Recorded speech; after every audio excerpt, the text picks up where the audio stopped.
What's going on YouTube? It's your boy Denzel Effects. We're back again with another video. In today's video, I am going to be giving you guys a few tips on how to literally pass any single prop firm challenge that you set your eyes upon. Whether that is the Fundednext, Ftmo, myforexfunds, whatever it is, stick around to the very end of this video and I can guarantee you that you will be able to pass your next challenge. So the very first thing you need to do is you need to pick your challenge wisely. So what I mean by this is that you need to do your research on what prop firm you're looking to trade upon. Whether that is Ftmo, the Fundednext, myforexfunds, you need to understand what kind of trader you are and what kind of benefits and pros and cons that these challenges can offer to you. So for example, let's just say you like to trade the news. You need to be aware that there are some prop firms that don't allow you to trade the news. So that's one thing. The second thing when it comes to the prop firms is that you need to be willing to invest this money that you're okay losing. So there's no point of you going for a 200k account knowing damn well that if you lose this money, that is it for you.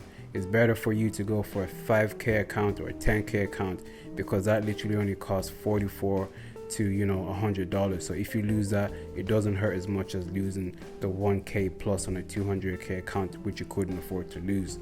Unless you are okay losing that amount in a 200k account, be my guest. But that is one thing I would say when it comes to choosing your prop firm challenges. The second thing I would recommend is that you should have a routine to follow outside of trading. So basically what I mean by this is that what you do outside of the charts really has a direct representation on what's happening on the chart itself. If you're always waking up late, if you're always not having a routine to follow, it will show on your trading plan because you actually need to be disciplined in order to do these challenges and all these kind of things. So instead, what you should do is you should wake up early, beat the sun, wake up at 6 a.m. After waking up, instead of grabbing your phone and scrolling through social media and feeding your brain with rubbish, the very first thing you do when you wake up, which is so bad, you should actually be reading, feed your mind, do all these kind of things. From there, let's just say once you have beat the sun, you woke up early, you've read your 10 pages, next thing you need to do, go to the gym.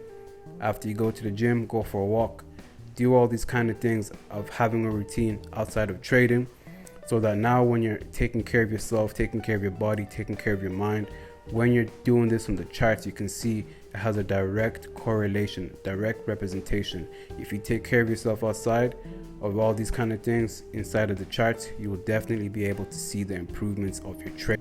So now that you have focused on picking your prop firm wisely, you have a routine to follow. The next thing you need to do is always do a pre-market analysis before you even take your very first trade. So on the weekends before the market even opens, what you should do is check out every single pair that you're looking to trade, see what's going on, see is there any patterns, see is this trade ready to be traded this week. If the answer is no, get rid of it on your watch list. If the answer is yes, boom, have it on your watch list, keep a close eye on this, and then you're ready to trade. Because what I do personally on every single weekend, I do a pre-market analysis. I look at the charts, I scope the charts. Then after that, if I'm feeling good, I drop a video for my YouTube people to take part and see what I'm seeing. If they're not seeing the same thing, it's cool, but it's good to do a pre-market analysis every single week. Next, after you do your pre-market analysis, pay attention to the news events. Make sure you're in tune with what's actually happening. You don't have to know how to trade the news, but you need to be aware of a news event happening on the charts. For example, if you're looking to trade GBP USD Thursday at 1:30 and all of a sudden you see your trade got taken out, it's because there was a news event that you weren't aware of, like unemployment rate claims and all these kind of things. So you need to be in tune with what's happening on the fundamental side of trading alongside the technicals. So make sure you do your pre-market analysis and make sure you keep a very close eye on the news whenever you are trading. Next up, what we need to do is we need to focus on the quality of a trade, not the quantity of your trades. So whenever you are trading inside these markets doing these prop firm challenges, focus on the quality of your trade. Make sure the trade that you're looking for is an A1 setup, maybe B, but C is pushing it. Anything after C, do not trade. So make sure you're trading your best setups that have a high probability of happening. So we need to imagine something like a surfer on the beach. So People that do surfing, they go to the beach, they go today, they see that there's no wave coming in or anything like that. It's cool.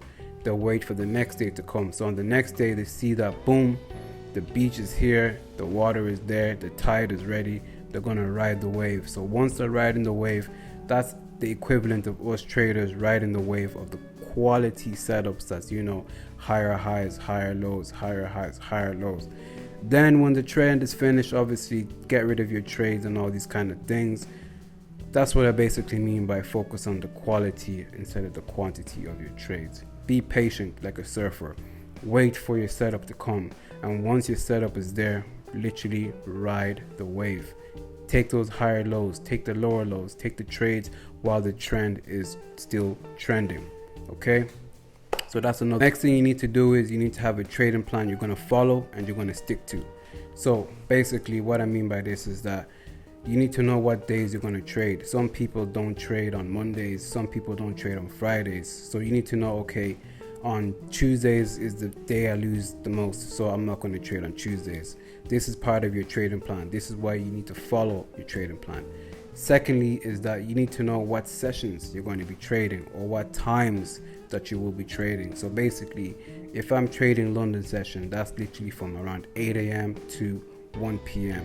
That's my time frame. That's my window of opportunity to trade, because what I don't want to do is take a trade after that time frame and I'm in a trade and I'm stressing, I'm looking at my phone, and I just want the trade to play out. And usually what happens is that the trade will go in the opposite direction because it's not part of my plan to trade after hours. So make sure you know what time you're trading, what session you're trading, what percentage you're risking, and have your entry criteria checklist.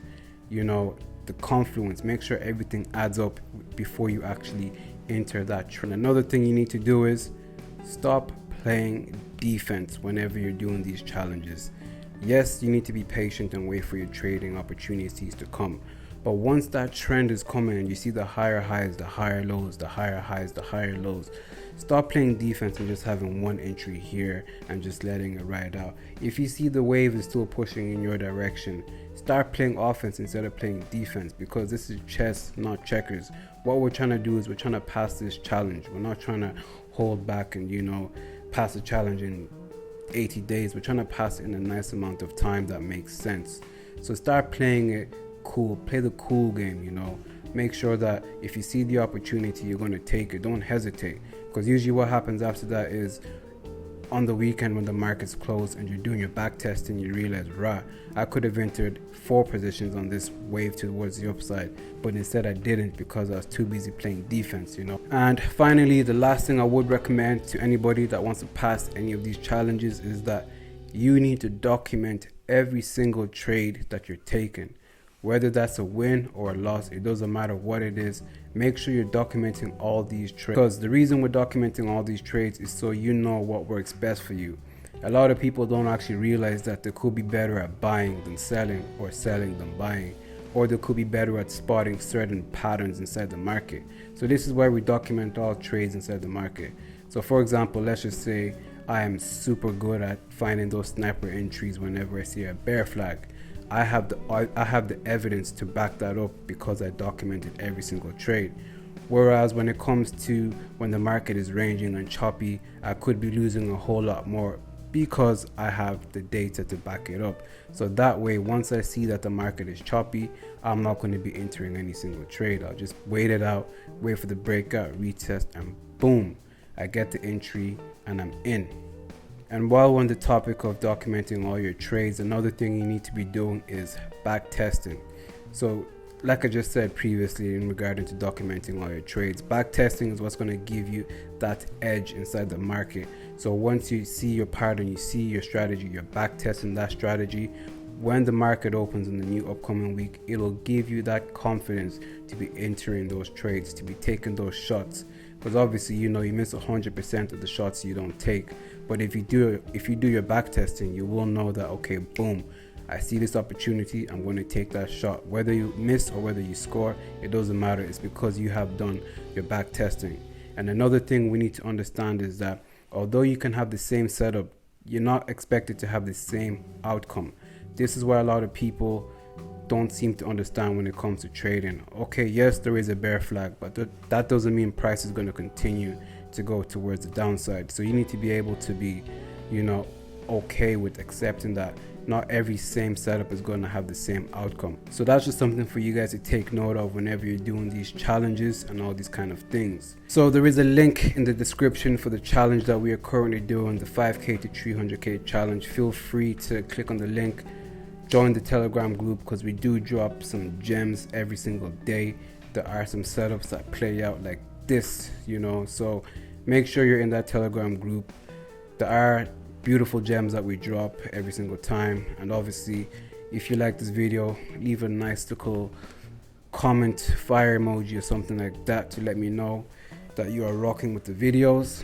And I'll leave it at that, my people. Let there be peace in the Middle East, and let my brothers and sisters